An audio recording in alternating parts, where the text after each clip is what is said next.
Hello and welcome to the How to Carnivore podcast. I'm your host, Simon Lewis, and you're tuning into the Plant-Free MD series with Dr. Anthony Chaffee. Dr. Chaffee is a surgeon, nutritional researcher, and former pro rugby player. He's been strict carnivore for 3 years and an on and off carnivore for more than 20. Dr. Chaffee looks and feels like a real-life superhero. If losing fat, building muscle, finding focus, and getting the most out of life is important to you, you're going to love the Plant-Free MD series. Hey everyone, welcome to another episode with the Plant-Free MD, Dr. Anthony Chaffee.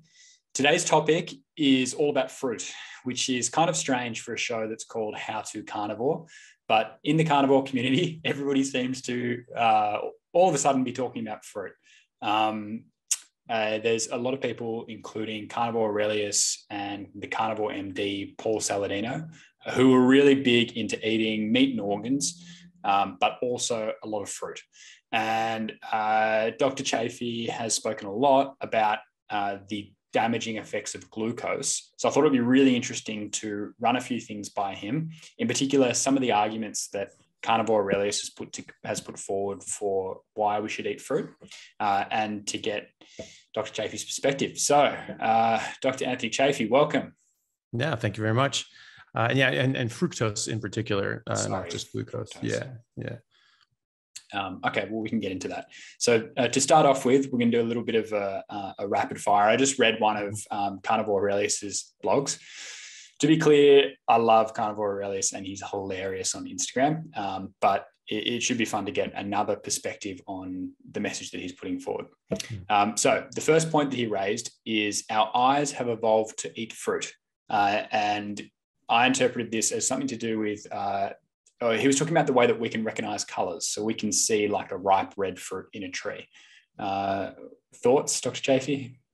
That's probably correct. But, the thing is that you don't lose a trait evolutionarily unless there's an evolutionary advantage to losing that trait.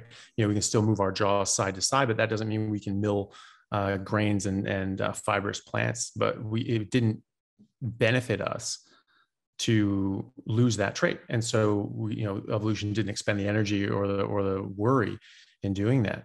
So the same thing with being able to see colors. Maybe seeing colors gave us an advantage in other ways as well. I mean, it certainly helps our modern lives also. So there may have been other advantages to that, and at least there wasn't enough of an advantage to lose it. However, there are people who are red-green colorblind. Quite a lot of men are red-green colorblind, and this is thought to be because of hunting.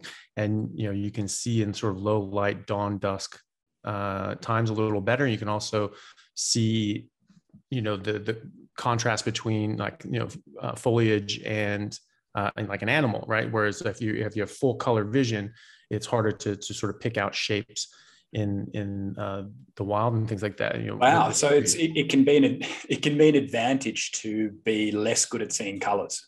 Yeah, exactly. And that's why a lot of carnivores and the hunt predators and things like that is because they don't, they're not seeing a whole bunch of different colors and noise.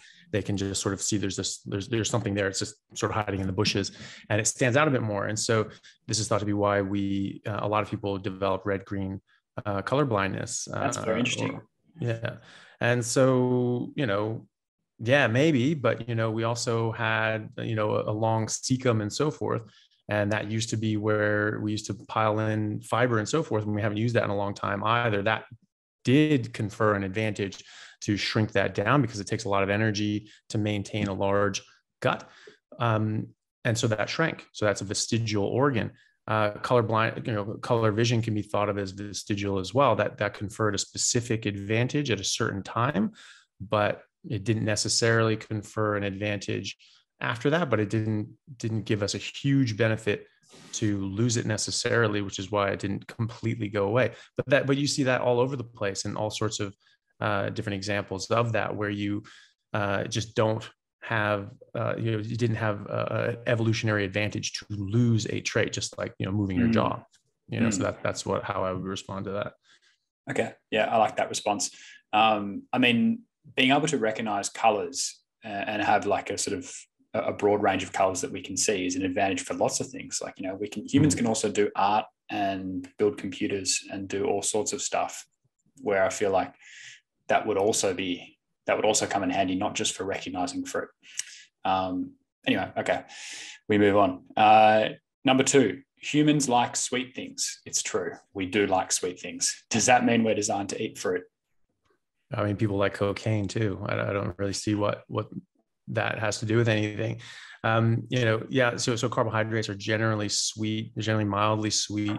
Glucose is not very sweet. There's lactose that's kind of sweet. To me, it's much more sweet because my sense of taste is very different now that I've just been full carnivore. But fructose is the sweetest of the sugars, the carbohydrates, and it's thought to be evolutionarily that this is so because we don't really know of any fruit or plant that contains fructose that is acutely poisonous to humans, like will kill you that day.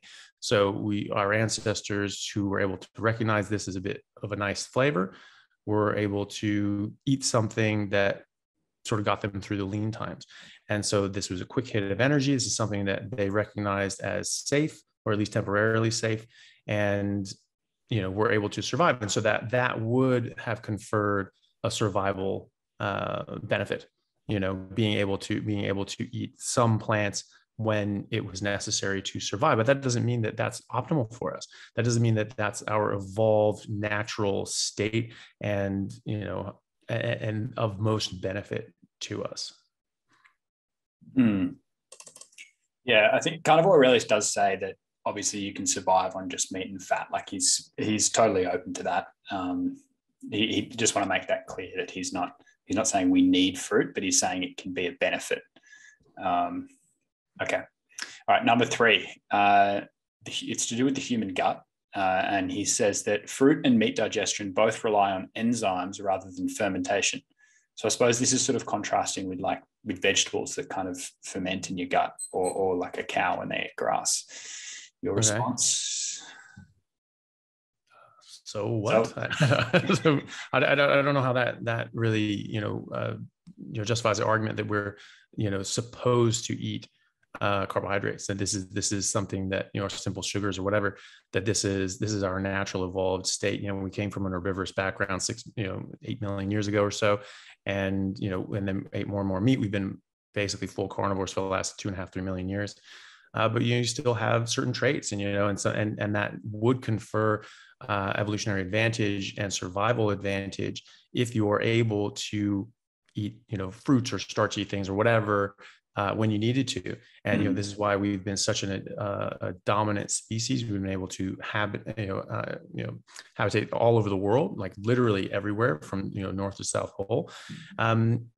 And so, that can give us an advantage to be able to run on these energy sources. But, if you're thinking about optimal, if you're thinking about how we evolved, if you're thinking about what's best for us, you have to think about, people living in snow-covered climes like, the North Pole, the Inuit and so forth, and many other civilizations, and also the ice ages. There were, tens of thousands of years in a span where there was not a single fruit tree or beehive around. They just weren't.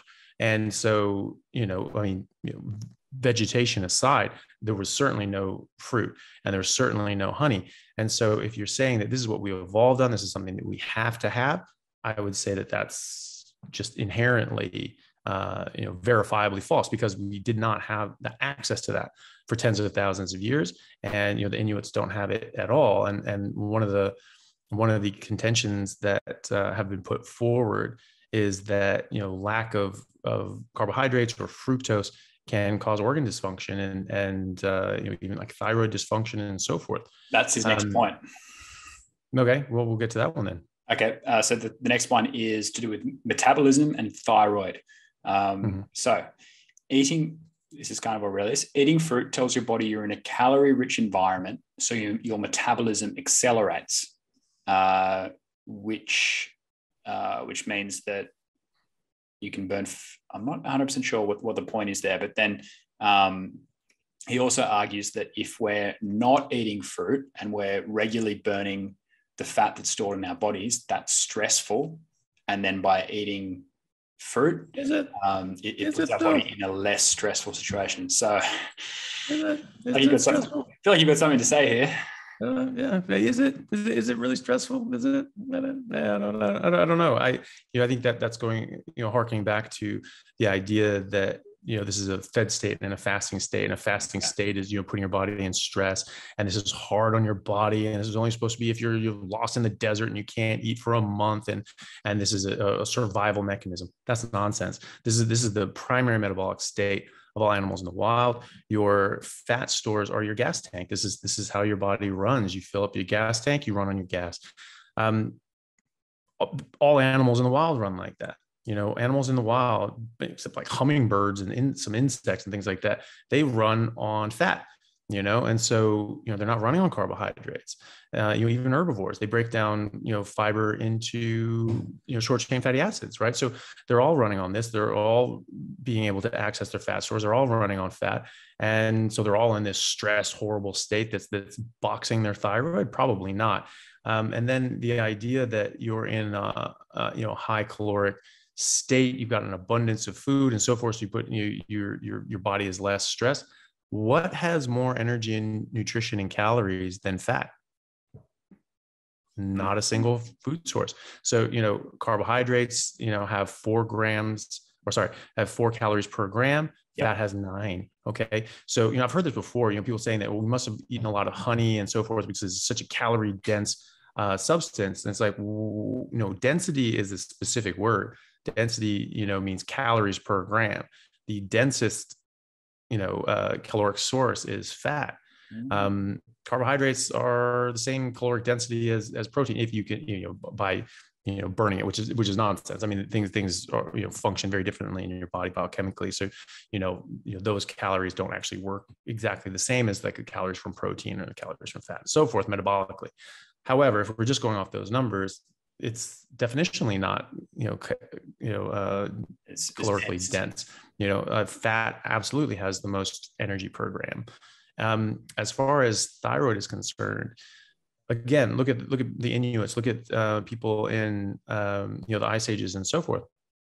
If you had some sort of deficit that caused hypothyroidism, that's a big problem, especially for survival in the wild.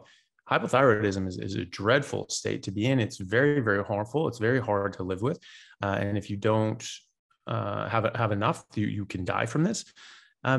More importantly, when a woman is low thyroid and she's pregnant, that baby becomes severely deformed and misdeveloped. It's something called cretinism. We call people cretins, but that actually is a medical term for this specific developmental delay of congenital hypothyroidism.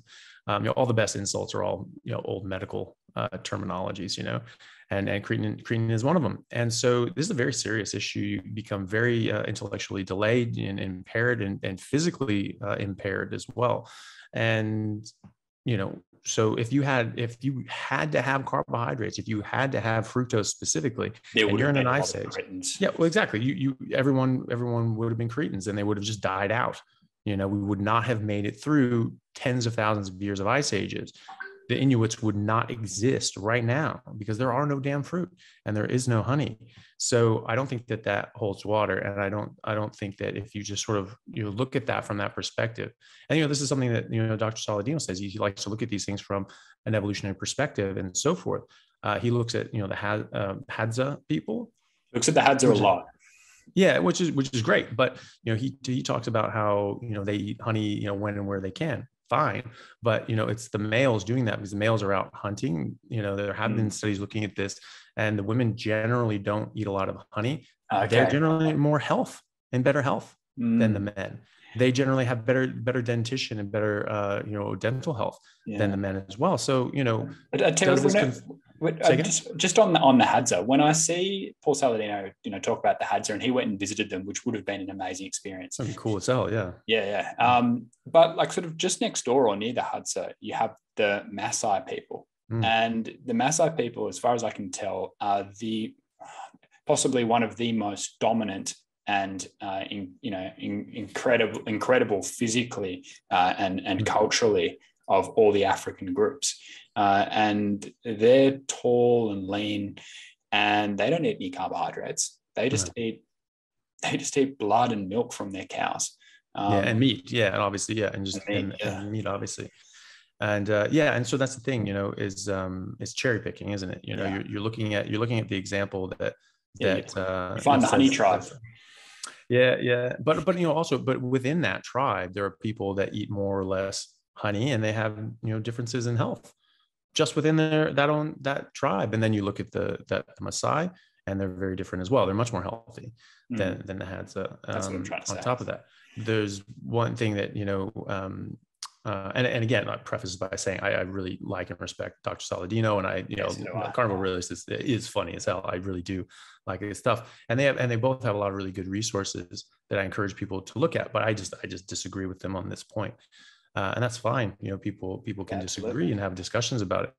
Dr. Saladino was talking about different studies that he didn't like, looking at, getting your calories from fructose versus glucose, and there were problems.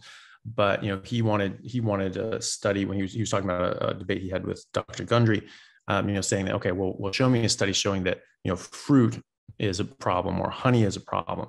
Okay, well, just because no one's done that study doesn't mean that doesn't exist. You're trying to prove a negative here. And so, he called it, reductionist thinking, that you're just saying, well, because there's fructose here, and because, in isolation, fructose can cause problems, does that mean that honey is a problem? Does that mean that fruit is a problem? And he's saying, no, that's bullshit, that's reductionist thinking. Okay, well, that may be, but, then why are we talking about lectins? Why are we talking about tannins? Why are we talking about oxalates? Why are we talking about cyanide? Why do we talk about, solanine and all these sorts of different plants? These things exist in plants, and that's what, all of the carnivore proponents, including Saladino and so forth, rail against. They talk about these things. I've always talked about these things. But that's reductionist, though, isn't it? According to that line of thinking. Well, this has oxalates, so that's bad. Well, has there been a study to show that spinach does cause a problem, and the oxalates in the context of the spinach cause a problem? So, maybe that's reductionist, but we are being reductionist in other ways then as well. And I don't think that it's a problem to do that. If there's a harmful substance in a foodstuff, and that harmful substance is getting to your body and causing harm, that's causing harm. I guess his argument would be, maybe in the context of fruit in itself, in the whole food, is less of a problem than just refined sugar, which is true. We know that, we get, fiber and so forth. You get the fiber in the plant. This actually stops the absorption of everything. This is why fiber is really bad for you. It stops the absorption of different nutrients and so forth, including the fructose. So then it goes into your lower gut, and, and you don't absorb all of it. Fine. Honey's not doing that. You're going to get honey, you're going to get the fructose from honey, and honey has more fructose than high fructose corn syrup. There's going to be other things in there that are beneficial. This is the lifeblood of the bees, right? This is what they eat. And, so it's going to have things in there that is good for animal life. But it's also going to have fructose. And fructose, while maybe it's good for a bee, is not good for us and can cause serious harm. And Dr. Saladino talked about those sorts of studies, or animal model studies, or hypercaloric studies where, maybe this group is eliminating fructose, but they're also reducing calories.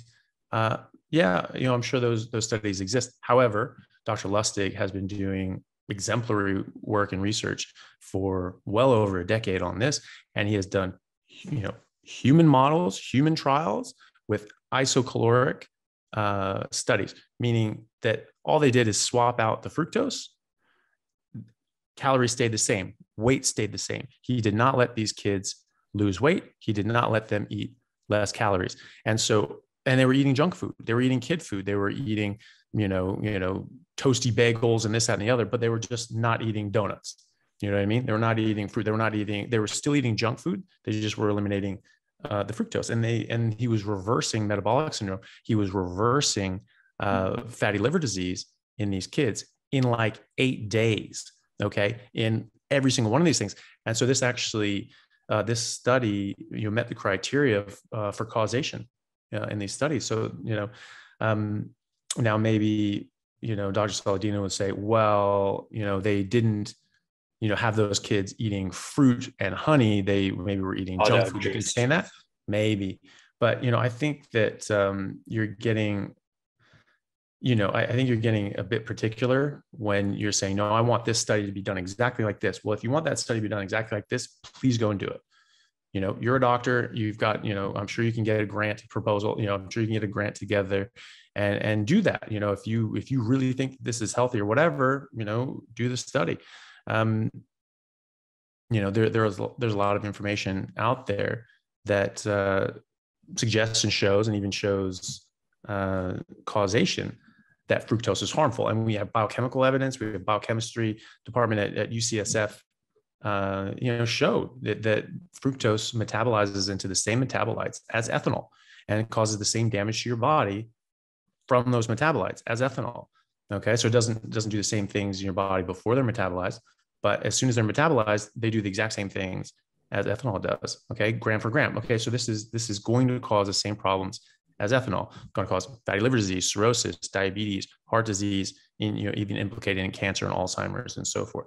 So I don't see how you can just say, well, the fructose here doesn't count and is just not going to cause a problem.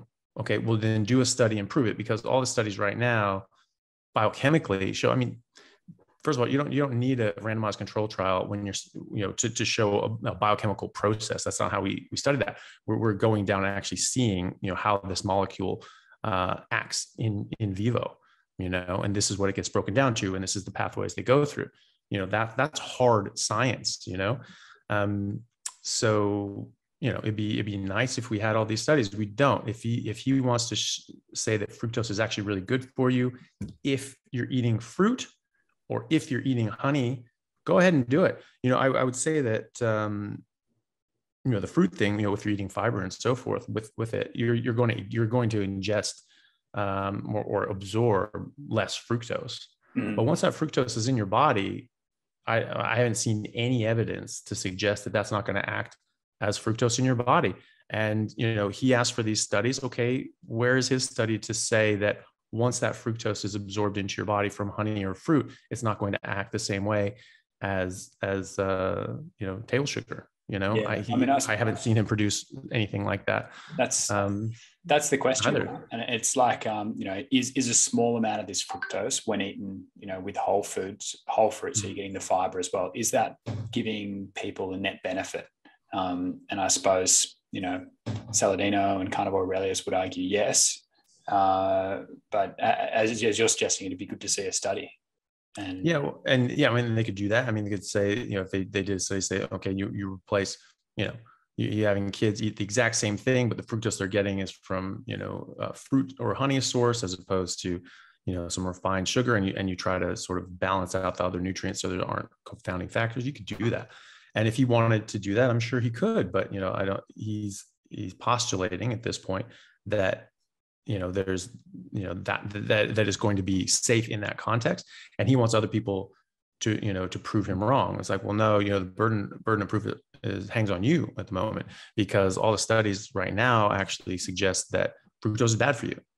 And so if you think that in that certain context, they're good for you, well, then, you need to back that up. You're just saying that the absence of those studies, proves its existence. That does not hold water. Question for you, Dr. Chaffee. SAD, standard American diet, versus carnivore plus fruit. Which one are you choosing? Well, I mean, sort of carnivore plus fruit, obviously, but it depends on how much fruit. Okay. Depends on what kind of fruit. That's sort of a side thing. But like the fruit we have nowadays are not in any way resembling the fruit historically. They're like if you look at what an original mango was, or mango, like a mango. Mangoes are intensely sweet.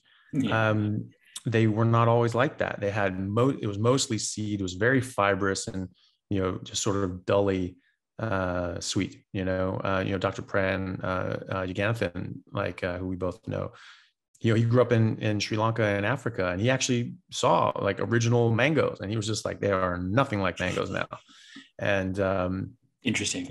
Yeah. And so, if you talk about, eating to an ancestrally appropriate diet or similar diet, you're not going to eat mangoes, you're not going to eat apples, you're not going to eat kiwis, you're not going to eat any of the actual fruit that exists today, because they did not exist when we were growing up evolutionarily. Now, honey's honey. Probably, I don't know of any reason to suggest that honey would have been different.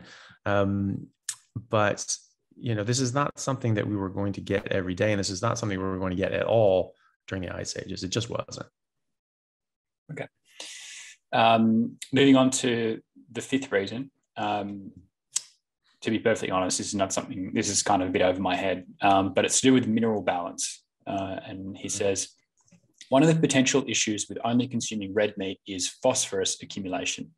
Studies show that excess phosphorus increases parathyroid hormone, has pro-inflammatory effects, and can suppress vitamin D activation. Fructose is protective against excess phosphorus and can help deplete levels. Additionally, some studies show that fructose can help with mineral retention like magnesium. Mineral balance. Dr. Chaffee, what are your thoughts?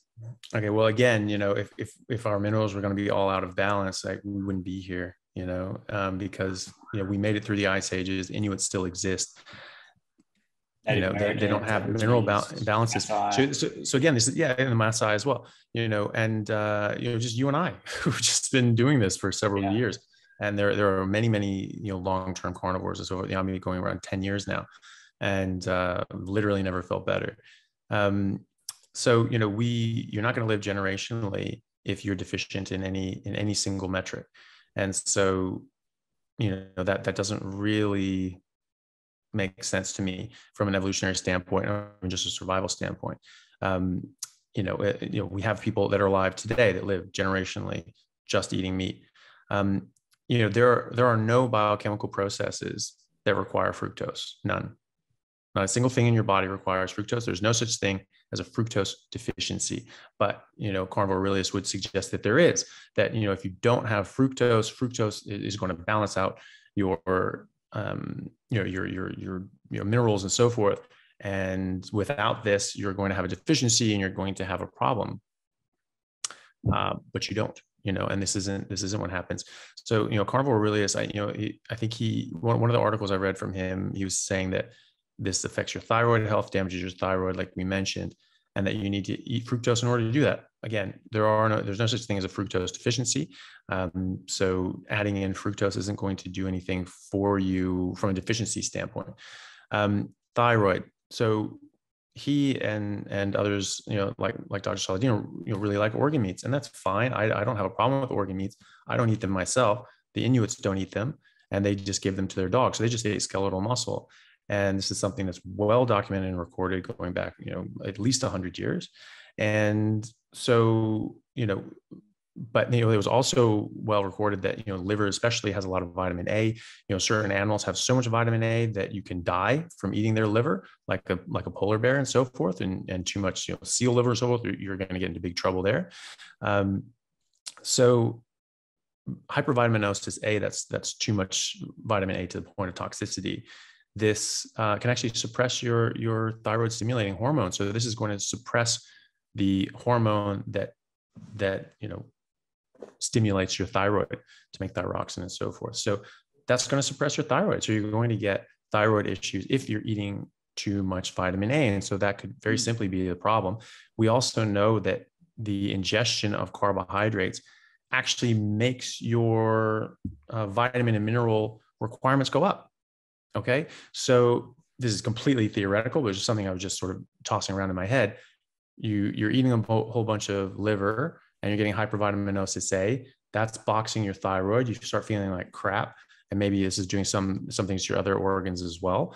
And then you say, okay, I'm going to incorporate back in carbohydrates. Carbohydrates raises your requirement for vitamin A and other things. And now all of a sudden you're at a new normal, and the too much vitamin A that you're having is actually okay now.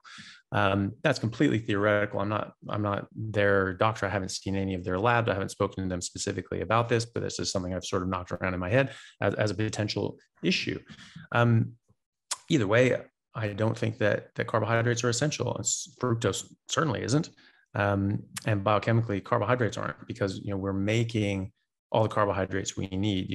I think that was one of the things that Carnivore really said. You have to have glucose to do X, Y, and Z in these pathways. We make glucose, we make glycogen. It's rock solid. It's always at a proper level if you're eating a species appropriate diet. The other argument is, if you're metabolically healthy, it's okay to eat some fructose. Okay. I mean, what are we defining as okay? I don't go by okay. I go by optimal. Is it the right thing? Drinking alcohol every now and then, if you're not an alcoholic and you don't have cirrhosis, is okay. Is that a benefit to you? Probably not.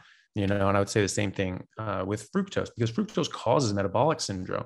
That was something that Dr. Lustig showed causation of fructose causing metabolic syndrome. And removing it, reversing metabolic syndrome in people, in isocaloric studies, in iso weight studies. So they stayed the same weight. They had the same calories, and they weigh themselves every day. They had these kids weigh themselves every day. And if those kids started, lost a pound, they're like, eat more today. They would have them eat more, so they did not want them dropping weight, because they wanted to show that this was independent to weight loss. And so, we have that, we have very strong evidence, very high level evidence showing that fructose causes harm. So I think that there are other explanations for things, the different sorts of observed phenomena. And we don't see that observed phenomena in everyone in the carnivore community. We have a lot of long-term carnivores who have never eaten carbohydrates, who don't eat fruit, anything like that, and don't eat a lot of organ meats. And they don't have any problems. I just spoke with Kelly Hogan the other day. She's been an 11-year carnivore, 11 years straight. She hasn't eaten anything from plants in 11 years. So she's been carnivore much longer than both Carnivore Aurelius and Dr. Saladino combined, I would say. And she's doing fine. So something different's happening with them. And, I don't think it's, just comparing those two examples, it's not the carbohydrates, because she's not eating carbohydrates. I'm not eating carbohydrates. I'm certainly not eating fructose. And so I think that something else is going on there to cause the specific issues that they've been addressing by eating carbs. Okay. Interesting. I suppose from their perspective, they're seeing a net benefit incorporating fruit into their diet. If that's working for them, power to them. They're also saying that you can be deficient in carbohydrates and you can have a deficit in fructose, because that you will get health issues if you don't incorporate carbohydrates. That's something specific that Dr. Saladino has said, that you have different organ dysfunction, you don't make hormones properly, your testosterone goes down, and all these sorts of things if you don't get enough carbohydrates or fructose and so forth. But you're making it very clear that they are not a requirement. That is not something that we as humans need. Yeah, we don't need fructose, we don't need carbohydrates. No, absolutely not. No. And that's just from what I've seen in the literature, and by studying biochemistry, and just in my experience with myself and people that I know, and hundreds of patients and so forth. And there are just thousands and thousands and thousands of people all over the world that have been doing this for many, many years, some of them multiple decades, and they're not seeing the problem that Dr. Saladino and they're proper strict carnivores. Yeah. They're just meat, salt, water. Exactly. Yeah, and they're not downing whole bunches of organs and so forth, and they're doing just fine. Okay. Now the sixth point is kind of along the train of what you were just saying. It's about glycolysis. If you avoid glucose entirely, it opens you up to problems with glucose metabolism over time. All in all, there is now some evidence I've reviewed that fructose can help with glucose metabolism and actually lower blood sugar. Well, I'd have to see the studies that he's talking about and the context that they were performed in. Are these being done in carnivore populations and long-term ketogenic populations at the very least, or is this just normal population? Because fructose has been shown to have a lower glycemic index. And this is why when people knew literally nothing about type 2 diabetes, they put all the weight on the glycemic index. Basically, there's assign a number to a food stuff that, you ate this thing and this would correlate with a raise in your blood sugar to a certain degree. And so if you had a higher number in the glycemic index, that means this would raise your blood sugar higher and faster than other things would. So glucose is obviously very high on that because it just goes in and just goes straight into your bloodstream as blood sugar. Fructose is much lower. It's much lower on the glycemic index. Well, that's because it goes to your liver and gets turned into fat. That's not too hard. It also replenishes your liver glycogen. So if you're doing a big marathon or something like that, and you're really just hounding yourself, and you eat some fructose, it'll fill up your glycogen, your liver glycogen, quite quickly, actually.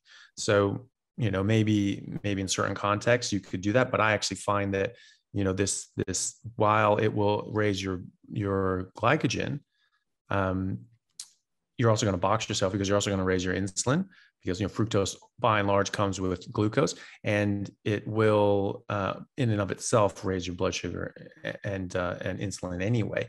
And once your insulin goes up, it completely blocks off your fat storage. So yeah, whoop-de-doo, your liver glycogen went up, and you can use more of that, but you've completely blocked off your entire fat storage, and you have way more energy stored on your body and fat than you ever will in your liver glycogen. So I think you're shooting yourself in the foot on that one. Oh God, I lost my train of thought. Where were we going with that? We're in glycolysis. Oh yeah. So the glycemic index, right? So we know that fructose is lower glycemic index than glucose and so forth. So yeah, if you're eating more,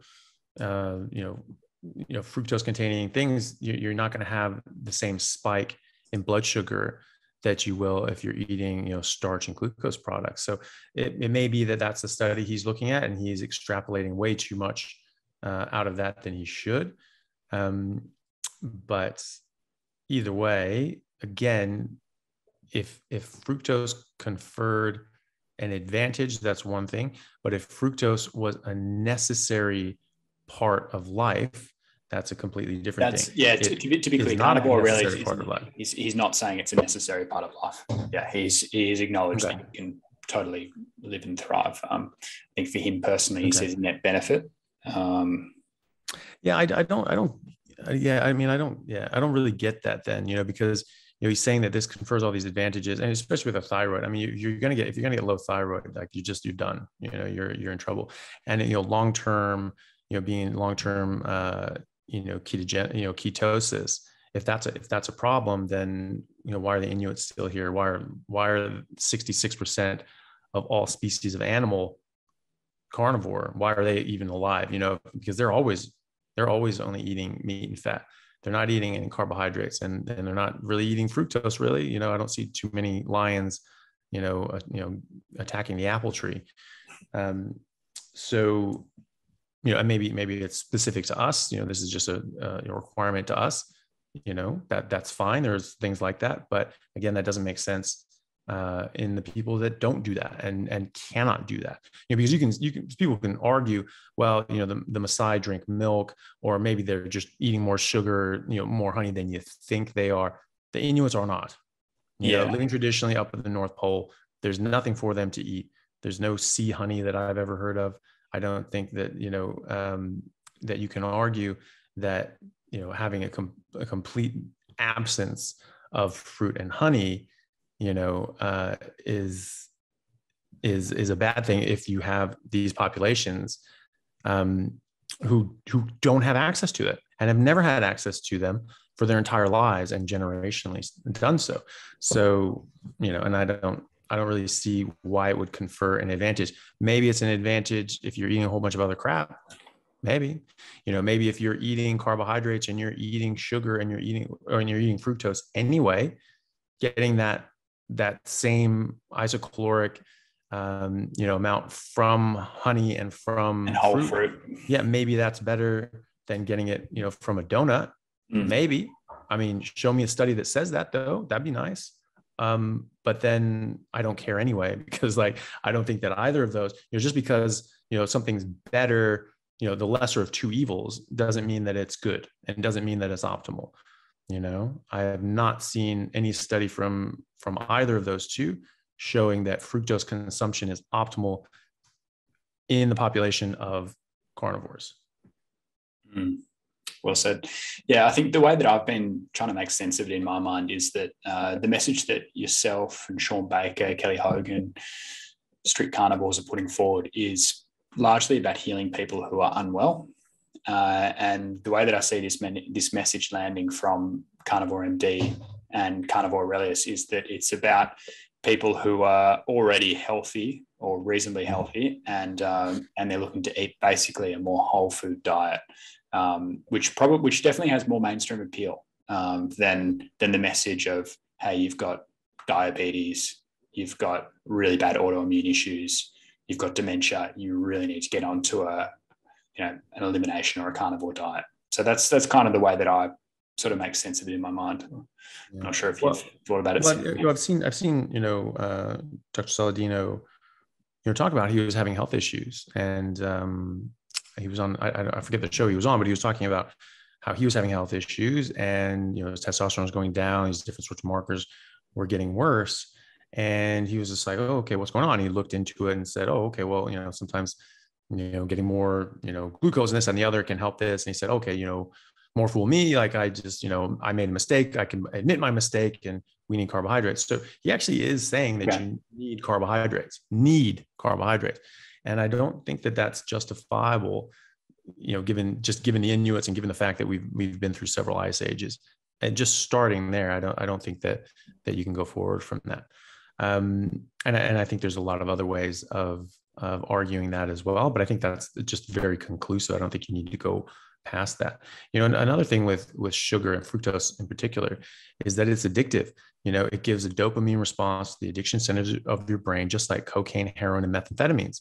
And there are MRI studies. Dr. Lustig talks about these in his various works, in his book and so forth, and his talks, showing MRI studies showing that people who are addicted to sugar and metabolically unhealthy, they kill the same areas of your brain as methamphetamine addicted people, to the same extent as these meth addicts as well. Okay, so this is a devastating drug, and as we know from the biochemical evidence from UCSF, this affects your body in the same way as alcohol. So it's killing your brain and addictive like meth, and it destroys your body like alcohol. Okay, this is one of the worst drugs that exists, and for decades, researchers and scientists and doctors were saying that, and were railing against the opposition research from fraudulently put forward by the sugar companies, which has all been uncovered from Journal of American Medical Association. Dr. Lester's written a whole book about it, and other people have written books about it as well, citing original source material from the sugar companies saying, yes, we did this, we paid these guys off to falsify this crap. And people can look at my episode on cholesterol and my debate on cholesterol that I did with the Australian College of Nutritional and Environmental Medicine, if they want to sort of get more details on that. And I have links in there. So people were railing against this stuff for decades and decades and decades, and showing like, hey, look, this stuff is really bad. It does really bad things to yourself. There's a Dr. Yudkin, who was completely discredited after the USDA declared that cholesterol causes heart disease. Everyone was just like, oh, you nut. Teachers weighed in, therefore you must be wrong. He was right, and he wrote a book called Pure White Deadly, story about sugar. Now some people that say that the evidence against fructose is faulty then actually make straw man arguments and say, well, they go back to like the 70s and 60s and even 50s at these studies that were very preliminary, looking at fructose and so forth, and looking at animal models and epidemiological data and so forth, saying, oh, this is really weak stuff. Okay, that's not what I'm referring to. I'm referring to Dr. Lustig's work. I'm referring to the more recent work since 2009 that is very, very, very high level evidence. It's like level 1 evidence, and showing causation in human populations. Okay, and biochemical data sets from the University of San Francisco, University of California, San Francisco, which last time I checked was the number 7 medical research institution in America, which makes it, probably top 10 or close to in the world. So this is a very, very serious research institution. And so there's very, very, very high level evidence showing that fructose is a problem. And yeah, okay, if you eat just a little bit of it, is that going to be as bad as if you eat a lot of it? No. If you smoke 2 cigarettes a day, that's better than if you smoke 2 packs. The problem is when you start smoking 2 cigarettes a day, eventually it generally leads to 2 packs a day until you just say, oh, that's it, I'm off of this stuff. So, why start an addiction? Why start something that's not beneficial to your body? Why start something that confers a brief benefit, a moment on the lips, forever on the hips? You remember that saying? That was always funny. But if this is a relationship that we have with drugs, we have an unhealthy relationship with food, and particularly with sugar, that we would with drugs, alcohol, and cigarettes. And there's something that we like. We have a temporary effect that we like, we feel good from smoking, we feel good from drugs or drinking, and we have this nice taste and flavor from food, or we have a nice feeling from sugar because it gives a dopamine response, makes you feel good. That's temporary. Some people will go and do drugs and drink and smoke and so forth because they know it's bad for them, but they're like, it's worth it to me because I like the effect. And that's what we're doing with food as well. We're saying, well, I like the effect, I like the taste, and therefore it's worth it to me to get the health detractions. I just don't think they really realize just how big of a detraction it is on their health. When I found that out, I was like, get that the hell away from me. Even though I like this stuff, I enjoy it. I enjoy drinking. I don't do it because I would rather feel like a superhero 24/7 than feel drunk sometimes. And I certainly rather feel like a superhero than eat something nummy every now and then as well. I mean, like, who cares? That's not a big sacrifice for me anyway. And so, I think that, when we're talking about optimal nutrition, when we're talking about optimal diets, that's how I look at it. And then you go away from that, you're sort of doing something that causes harm, or if you know enough about it, causes harm, but you want the effect. That's an unhealthy relationship with food. You're treating it like a drug.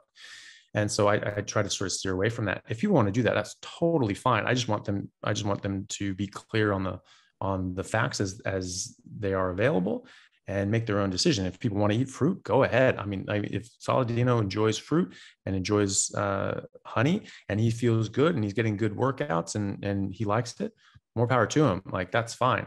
I prefer, being pure because I just really, really like how that feels. And I like how my body responds because of that. Excellent. Awesome. All right. So some of the key points that you raised was humans don't need carbohydrates, fructose, or glucose from plants to be optimal or to be healthy. So that means that physiologically, biologically, we do not need to eat fruit. If we were to eat fruit, eating the whole fruit is better than drinking the juice, because when you eat the whole fruit, you get the fiber, and then that blocks nutrient absorption and blocks how much fructose you're actually absorbing into your system. Did I get that one right? Yeah, and you're also just getting a hell of a lot less fructose. Oh yeah, of course, because you can only eat like 2 apples before you're like, I've had enough. But you can. Yeah, exactly. Like, I mean, it's probably going to be like 10 apples are going to go into a glass of apple juice. Yeah, for sure. Like I don't see too many people eating 10 apples in just one go, or they might drink down 5 glasses of orange juice, or I think actually Carnivore Aurelius actually does, and he was talking about in one article that he gets like 40% of his calories from orange juice alone. So so and he feels better and he likes it, and that's fine, but if he did cocaine every day too, he'd have a lot of energy, he'd feel fantastic, for a time. And then it's going to catch up to him. And I think this will catch up to him too. He's eating a lot of meat. He's not eating a lot of other things. So, he's going to be, cushioned from this a bit, but I think it will catch up to him. I think it will cause him harm, unfortunately. And I hope that he gets away from it before anything too bad happens. Yeah, me too. And eating a small amount of fruit is obviously going to be better than eating a large amount of fruit. But to your point earlier about sugar being addictive, fruit can be addictive too. So, you can easily eat a giant plate of fruit and then an hour or so later go back again. To what I was saying before, like, I think the carnivore community is really important for people who are unwell, people who are sick. And personally, I think it can be confusing for people if you then say to them, hey, you can get your sugar or your energy spike.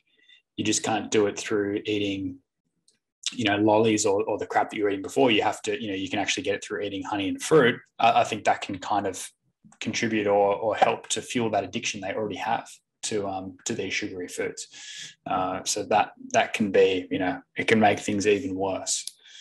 Yeah, I've actually spoken out about this before. The last time I was on, Dr. Baker's podcast, this is when I first sort of started hearing about these guys saying that fructose was not only okay, but it was good for you and you needed it. And so I did a whole, hour with Dr. Baker talking about this. And I did not think that was the case. Since that podcast, I had a lot of people reach out to me and message me on social media and so forth. Just basically telling me that in their experience, that what I had said, rung true and had been a problem for them, because they said, oh, I can eat honey, I can eat fruit. And so they did. So they started eating it. It started out as a little, and then it was a little more and a little more, and it was a lot more. And they said within 6 months, they were eating pizza and junk food and shit, and they gained all the weight and they had all their health problems back again. And then they sort of had a wake up moment. For some of them, that was, my talk with Dr. Baker, where I was like, look, this stuff is really bad. And they sort of, had a come to Jesus moment, going like, oh crap, that's what happened to me. I need to just go back, just pure. I can't eat any sugar at all. Some people aren't going to have that problem. Some people don't have that issue with food. I mean, I loved sweets, but I certainly didn't eat a lot of them. And, when I did, it would sort of be at a time, but I almost never ate sweets. And so I didn't have that problem. And obviously exercise, extensively, with my athletic endeavors and so forth, and playing professional sports. But, not everybody has that. And a lot of people come to that, like you say, because they're having health issues or weight management issues. And so they've had a very unhealthy relationship with food. They've had these food addictions. They've treated food as drugs. And specifically, we talk about comfort foods. This makes us feel better. That's a drug. You're self-medicating. We have people with, different sorts of issues, and they're eating this food because it makes them feel a little better. So, we are really using this stuff in the wrong way. And so for those people in particular, if they start reintroducing fruit and honey, even if they're now in a state of metabolic health, they're going to, be at high risk. It's like the gateway back to the old habits. Yeah, exactly. And, again, it is addictive. It's addictive because it is a drug. And so, again, saying that you can drink if you don't have cirrhosis. Yeah. It's less bad for you if you don't have cirrhosis, but this is what gives you cirrhosis. One of the things that gives you cirrhosis, sugar also gives you cirrhosis. So, it's, I don't think that's a good thing to recommend people for health. Obviously you can caution them and say, look, if you really want to, just be careful with it. It's going to cause harm, but if you don't do too much of it, it's not going to cause a huge amount of harm. You can say that, and that's going to be more accurate. But what people are saying now is you can eat all the fruit and honey that you want. It's not a big deal. And more than that, it's good for you and you have to have it, that it's vital, but it's not. It is not vital. There is no such thing as an essential carbohydrate. These things are not essential. They aren't, you do not need them. And I would argue that you do not want them unless you're starving to death. They will confer a benefit if you're dying and, you need it to stave off death. I think that's the only benefit. I think that's the reason that this stuff tastes sweet to us, and that we can eat this in the wild, because people that were able to eat this stuff historically during lean times were the ones that survived. And so, but that's a survival mechanism. That's, when you're in a really bad state, that is not optimal. That is not necessary. Okay. Now, talk to me like I'm 5. You mentioned earlier about the organ consumption, and you were talking about how organs like liver are really high in vitamin A and other nutrients. And by consuming a lot of these organs, it can mean that kind of like our base threshold of how much we need increases, and that can sort of be related to requirements for eating carbohydrates. Could you reiterate that point before that you were saying? I might have done a botched job of summarizing it there. No, that's pretty accurate. Like, well, as I've said before, depending on what you eat, you need a different constellation of nutrients. I talk about some of my blog posts and so forth. This is a really interesting point, because it just goes to show that there's a diet and nutritional input is not the same for everybody. So, like reading on the back of a pack and comparing that with someone else, as you say, it's contextual. It depends on what else you're putting into your body. So yeah, it really does. Think about people who drink coffee. This saps your body of magnesium and so forth. So you're going to need more magnesium than other people will. So, that's just a very simple example. But I talk about this with vitamin C, and this is something that people have talked about before, and I have a blog post on it.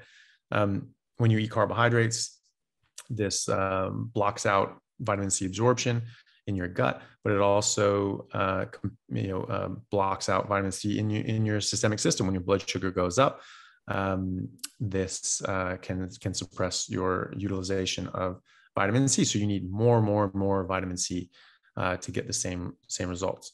So this goes across the board. We have negative nutrients and so forth, and different, like tannins bind onto proteins, and different sorts of nutrients and lectins do as well. And so your body's not going to absorb all these things. So you're putting this stuff in your mouth, but it's not actually getting into your body. And then other things are going with it, and they're disrupting your body as well. So you need a very different constellation of nutrients to go in your mouth to actually get them to go in your body and do the job that they're supposed to, depending on what you eat. And so carbohydrates do this as well. So when you're eating carbohydrates, when you're eating these sorts of things, you will need more of certain vitamins and so forth. Now, again, this is as far as the vitamin A and people eating organ meat sort of thing. That's complete supposition. I'm just sort of spitballing there. But these are two phenomenons we are aware of, that you're eating carbohydrates and so forth. This will increase your requirement for certain vitamins and minerals, and organ meat has sometimes too many vitamins. We look at how much organs or how many pounds of liver meat exist to how many hundreds of pounds of skeletal muscle and fat. It's 1 to hundreds. So, you're going to be in a situation in the wild where you hunt an animal and you take it down. Most of what you're eating is going to be skeletal muscle, and you're going to have a bit of liver and some of the offal and so forth. The majority of it's going to be skeletal muscle and fat. And so that's going to self-limit it. But also the Inuits did not eat organs. They didn't eat the liver. They didn't eat these sorts of things. And, even the Hadza and so forth that, Dr. Saladino talked about, they show video of this stuff. They pass it around and, they take a little bite and all. They're so, they're in awe of this sort of thing because, it's very nutritious, but it can be too nutritious. It can cause problems. You can have a problem with too many vitamins, too many minerals and so forth. And so you have all these hunters going around doing this thing, and they each get one bite of the liver. That's very different than, say someone who has access to a grocery store and is just eating, half a pound of liver every single day, which some people are doing because they're hearing this, you need liver, or they're taking supplements and they're eating liver and they're doing these sorts of things. You can definitely run into problems doing that. And so it could be that these people, when they incorporate, different plant material and carbohydrates and sugar back into their diet, this rearranges the amount of vitamins that they require and how they're utilized in their body. And so now their threshold goes up and they have a higher vitamin requirement. And so now their hypervitaminosis is normal. It could be. It's completely theoretical. It's just something I'm thinking about. But these are phenomena that we are aware of. And this could be what's happening. It does describe, the observed phenomena. It Or may be completely wrong, but it's something that could be happening, and it is an alternate for the fact that you have you have a carbohydrate and fructose deficiency, which we know is wrong, because I don't have a carbohydrate or fructose deficiency. The Inuits don't. Generational peoples through the ice ages didn't. So we know that you don't require fructose or exogenous carbohydrates. We know that for a cold frozen fact. So it's something else, and how I explain with organ meat and carbohydrates is a plausible explanation for that. And I would be interested to see if they just stopped eating organ meat, would their problems go away? I would bet that it would. A very interesting theory. So it's sort of like somebody does carnivore and then they start incorporating a lot of organ meat, particularly liver. Then they get, did you say hypervitaminosis? Yeah. Hypervitaminosis just means you have a toxic level of vitamins, which is becoming toxic. But then you start incorporating some carbohydrates in the form of fruit, which means that the rate of vitamins that your body's absorbing goes down. So then consuming all these organs doesn't seem like, or doesn't do the same sort of damage that it maybe was before when you didn't have the fruit. Well, it could potentially reduce your absorption of it, but also increase your requirement of it and reduce your body's utilization of it in your in vivo.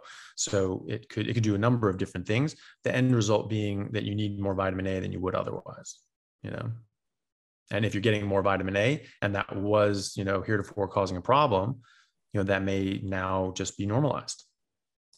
Potentially. Again, this is it's all purely just spitballing. Yeah. But at the same time, I do not see these problems in my patients or myself or my friends or my family who have been long-term carnivore and have absolutely no carbohydrates or fructose in their bodies. Not to mention the hundreds, if not thousands, of case studies that Sean Baker has collected through Rivera. Probably tens of thousands. Tens of thousands. Yeah. It's a lot. And none of them are sort of reaching out for fruit because they're really unwell on carnivore. And the Inuits. And the Inuits. Just never forget the Inuits. Yeah. Never forget the ice ages. This is fundamental. And this is something that, maybe if Dr. Saladino sort of looked at it from that point of view, he might agree with, because he does talk about this. He likes to come from an evolutionary background, first principles, and so forth. And that's an example of that fundamentally we evolved during the ice times, and we existed during several iterations of ice ages. And we have people still today living in the Arctic North or the Arctic tundra, and where they don't have access to these sorts of plant materials. And if you go far enough north, they're on ice drifts and things like that. Yeah. There's no bees there. No. There's not even any grass. There's just no vegetation. Yeah. I mean, your example, okay, the Inuits, it's pretty concrete. But even reading like Weston A Price's literature, when he talks about the native diets, he's not talking about honey. I don't even know if I remember him mentioning honey. Maybe he does. But I think the amount of honey and fruit that these guys are postulating that native groups were eating, I really think that's been exaggerated. As you said before, it's like a fallback nutrition in an emergency sort of situation. And it's certainly not 40% of your calories a day in orange juice. I mean, I don't know how many native groups had abundant modern oranges and how long their teeth lasted. I mean, just no. Like that's I don't think that that's in any way, shape, or form representative of the available data. And I mean, just look at the stable isotope studies and so forth. If these guys were getting 40% of their calories from glucose and sugar and so forth, we'd see that, and we don't. And we saw did stable isotope studies with the mummies in Egypt. It's thought that there are more mummies buried around Egypt than there are people alive today. Everyone was mummified. It wasn't just the royalty, and so it was just everyone. That's just how they buried the dead. and preserve the dead. And so they looked at, pharaohs and so forth, and they found, they had, evidence of heart disease and arthritis and tooth decay, probably because they were rich and they ate all this fat. Well, actually, they had all the, peasant stock and so forth, all also had the exact same degree of heart disease, obesity, arthritis, and tooth decay. And even their statues, displayed this when they had, men with gynecomastia and pot bellies and so forth. And they found that from the stable isotope study, these guys were eating, a lot of wheat. That was their staple diet, a lot of grain, and that the royalty, the nobility were probably had more access to it, were eating more of it, but they were all eating it. They were all eating grains, and they all had the same diseases. And according to the stable isotope studies that they did, they found that everyone was eating the same thing, and they were getting these problems from eating plants and so forth. So, we would have seen that, if we looked at, prehistoric man, and they were getting an abundance of their calories from, plant sources or honey, we would see that in these studies. And that's very hard science. Maybe there's a, they can dispute that and for one reason or another, but at the moment, that's the best information that we have. That's as far as we get. To counter that, I think Saladino and Aurelius would say, these sort of ripped images or statues or remnants of our ancestors, they'd say, they were eating fruit and meat and fat. Well, the ones like the Greek gods and things like that, maybe. You can get ripped either way, and again, by the time we had statues and so forth, this was, there's a bit of exaggeration happening.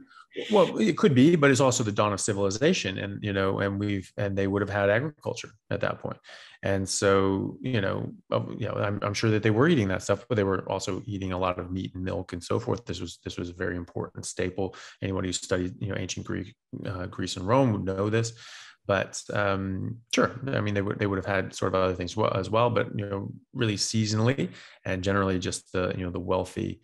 Aristocratic sort of class would have access to these things more often, but again, seasonally. But either way, you can't really argue with the ice ages. Like they are, they're pretty unmoving, and so again with the Inuits and so forth, they live way up north. There's no plants, there's no honey, there's no fruit, and so if this was a vital, necessary, essential nutrient, they would all have died out. They would not exist, and they do exist, and we exist, and we made it through the ice times. To be here and just to talk about it is hard proof that you don't need fruit and glucose and carbohydrates and sugar. You do not. You just don't. And I would argue that they harm you for many, many reasons. Excellent. All right. I think that's a good way to finish things. Sounds good. Yeah, Dr. Chaffee, that was fantastic. Maybe we'll get a response from Dr. Saladino and Carnivore Aurelius, which would be really interesting to see. Well, it'd be interesting. They're both, yeah. Well, they're both really smart people, and they're both very well versed in various studies. And so this is exactly what you're supposed to do. You're supposed to have reasonable people coming together with differences of opinion, and you discuss it and debate it, and then you sort of just talk about it, and then maybe you both leave going, well, we'll just disagree. But then other times, you come to an agreement and go like, oh crap, I never really thought about it that way, and then at least people can look at this and sort of decide for themselves, what they think is right for them. And that's really all it's about, is just, giving people enough information so that they can make decisions for their own life and try to do what's right for them. I think that's really well said. Even in 2022, we can have, a debate, a conversation where, two different sides are presented, and, it's amicable. It's just difference of opinion. Yeah. It used to be such a normal thing. You had classes in high school and things like that. You just go back and you just have public debates, and people would talk about these things. This wasn't this murderous political, emotional. Where you're just trying to go for each other's throats, and it's all negative campaigning and so forth. You don't need that. That's a very, well, I mean, people have been doing it forever, but, it's not as beneficial, and it's certainly not as civil. And so, yeah, we just, hopefully, that's not dead. I don't think that it is, but it'll come back. Everything's cyclical. It kind of feels like it's dead for now in the mainstream, but fast forward 20 years. Yeah. Well, you do see some things. I talk to people, and they they're quite combative at first, and then you just calmly just talk to them and make your points, make your cases, and a lot of them will just kind of go, oh crap, yeah, I really didn't think of it like that. As long as you don't just bark back at each other, then obviously, if someone's yelling at you, you're not really going to pay attention to what they're yelling. And so, and vice versa. But, if you can just sort of just keep it calm, then, you can have a pleasant discourse and just display your arguments and so forth. And it still works. I've seen it, and hopefully continue. Awesome. All right. Well, thanks, mate. Appreciate it today. Yeah. Thank you, man. Good to see you.